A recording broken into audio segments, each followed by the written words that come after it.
la vie continue.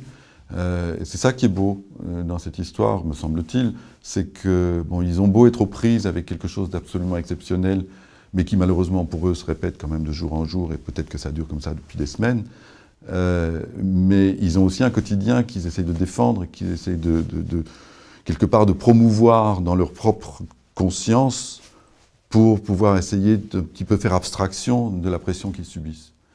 Et donc, il y a des moments qui sont légers, il y a des moments qui sont parfois même drôles, parce qu'on ne peut pas être à 100% continuellement en train de subir cette pression en conscience.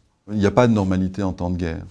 Il n'y a que des événements qui sont exceptionnels et qu'on subit sans avoir aucune prise sur eux. Et on est vraiment l'otage. Hein, je veux dire, et tout peut arriver. La bombe, elle peut tomber sur la maison, il peut y avoir plus personne juste 5 minutes plus tard.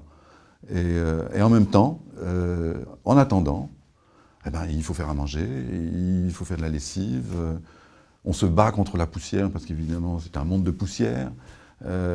En plus, on a affaire à une femme qui est plutôt méticuleuse, qui a ses petites manies, qui aime son intérieur, qui le défend bec et ongle.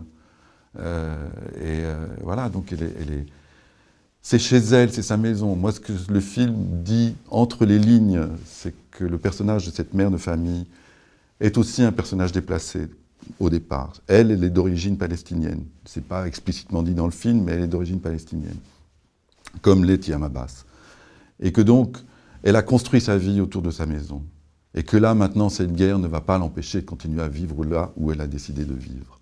Et je pense que ça, pour n'importe qui, Syriens qui sont maintenant sur les routes, réfugiés ailleurs, en Europe ou ailleurs, hein, ou ceux qui sont restés là-bas, il y a ce désir, il y a cette volonté profonde, qui est totalement légitime. Personne ne veut se retrouver poussé sur les routes d'Europe à essayer de trouver un autre ailleurs. Tout le monde essaie de pouvoir garder sa maison, et si c'est plus possible, quand est-ce qu'on pourra y retourner? Donc c'est ça que le film raconte.